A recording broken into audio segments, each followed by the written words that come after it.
Hello বন্ধুরা, প্রিয়া ইপসা কিচেনে তোমাদের সবাইকে স্বাগত। আজকে তোমাদের সাথে শেয়ার করলাম ধাবার স্টাইলে চিকেন তড়কা। বাড়িতে থাকা কিছু উপকরণ দিয়ে দারুণ স্বাদের এই চিকেন তড়কা বানিয়ে নেবে, সেটাই তোমাদের সাথে ভিডিওর মাধ্যমে শেয়ার করলাম। রেসিপিটা ভালো লাগলে প্লিজ আমার চ্যানেলটিকে লাইক ও সাবস্ক্রাইব করে দিও। চিকেন তড়কা করার জন্যে চিকেনের পিসগুলো দেখো এরকম ছোট ছোট টুকরো করে রেখেছি। এবারে চিকেনের মধ্যে দিয়ে দিলাম আন্দাজ করে হলুদ গুঁড়ো, হাফ চামচ কাশ্মীরি লঙ্কার গুঁড়ো। এই লঙ্কার গুঁড়োয় ঝাল হয় না, কালারের জন্য এটা দিলাম স্বাদ অনুযায়ী নুন, আর দিচ্ছি অর্ধেক পাতিলেবুর রস। এই পাতিলেবুর রসটা দিলে কি হবে, চিকেনটা বেশ সফট হয়ে যাবে, আর চিকেনের যে একটা স্মেল থাকে সেটা থাকবে না। সব কিছু দিয়ে ভালো করে মিশিয়ে নিয়ে এটা 15 মিনিটের জন্য ম্যারিনেট করে রেখে দিলাম।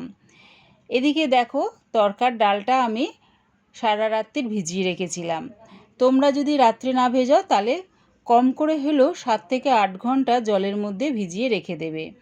তারপরে জলটাকে ছেঁকে নিয়ে প্রেশারের মধ্যে ডালটা দিলাম বেশ খানিকটা জল, দিচ্ছি স্বাদ অনুযায়ী নুন আর সামান্য একটু হলুদ গুঁড়ো।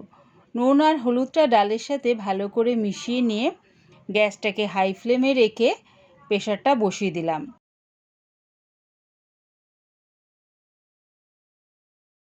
প্রায় 7টা সিটি দিয়ে গ্যাসটাকে আমি অফ করে দিয়েছিলাম। দেখো ডালটা খুব সুন্দরভাবে সেদ্ধ হয়ে গেছে।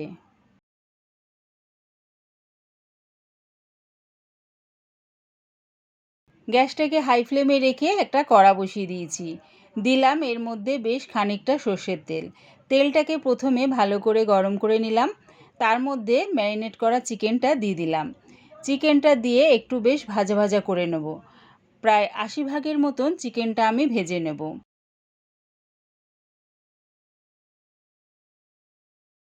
দেখো চিকেনটা বেশ ভাজা ভাজা হয়ে গেছে, এবারে এটা নামিয়ে নিলাম।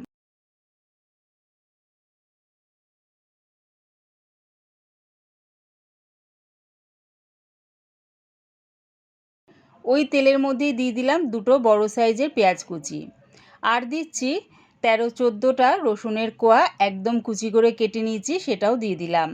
সব কিছু দিয়ে একটু লাল লাল করে ভেজে নেব। দেখো এর থেকে বেশি আর লাল লাল করে ভাজবো না। এর মধ্যে দিয়ে দিলাম দুটো বড় সাইজের টমেটো কুচি, দিলাম 1 চামচ আদার পেস্ট, হাফ চামচ হলুদ গুঁড়ো, হাফ চামচ জিরের গুঁড়ো, 1 চামচ ধনের গুঁড়ো, হাফ চামচ লঙ্কার গুঁড়ো। ঝালটা সম্পূর্ণ তোমাদের স্বাদ অনুযায়ী ব্যবহার করো। আর 3টে গোটা লঙ্কা 2 টুকরো করে দিলাম স্বাদ অনুযায়ী নুন। সব কিছু ভালো করে মিশিয়ে নিয়ে গ্যাসটাকে মিডিয়ামে করে চাপা দিয়ে এটা হতে দিলাম। চাপা দিয়ে আর গ্যাসটাকে মিডিয়ামে করে যদি এটা হতে দিই, দেখবে টমেটোর থেকে বেশ খানিকটা জল বেরোবে আর টমেটোটাও নরম হয়ে যাবে। এবারে চাপাটা খুলে চিকেনটা দিয়ে দিচ্ছি 1 চামচ গরম মশলা গুঁড়ো।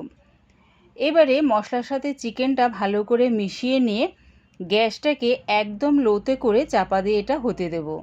তাহলে কি হবে, টমেটো থেকে যে জলটা বেরোবে সেই জলে বাদবাকি যে চিকেনটা সেদ্ধ হওয়া বাকি আছে সেটা সেদ্ধ হয়ে যাবে। এই মশলার সাথে সেদ্ধ হয়ে গেছে, দেখো একদম ভালোভাবে সেদ্ধ হয়ে গেছে। আর তার সাথে সাথে মশলাটাও খুব সুন্দরভাবে কষানো হয়ে গেছে। এবারে দিয়ে দিলাম আগে থেকে নুন হলুদ দিয়ে সেদ্ধ করা তড়কার ডালটা, দিলাম 1 কাপের মতন জল। এবারে হাতের তালুর মধ্যে 2 চামচ কাসুরি মেথি নিয়ে 2 হাত দিয়ে এরকম ডলে দিয়ে দিলাম।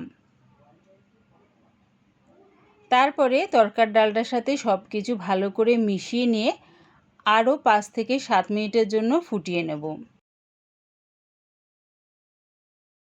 রেডি হয়ে গেছে আমার চিকেন তড়কা। একবার আমার মতন করে এই চিকেন তড়কা বানিয়ে দেখো, কেমন হয়েছে কমেন্টের মাধ্যমে জানিও। পুরো রেসিপিটা দেখার জন্যে প্রিয়া ইপসা কিচেনের থেকে তোমাদের সবাইকে অনেক ভালোবাসা রইল।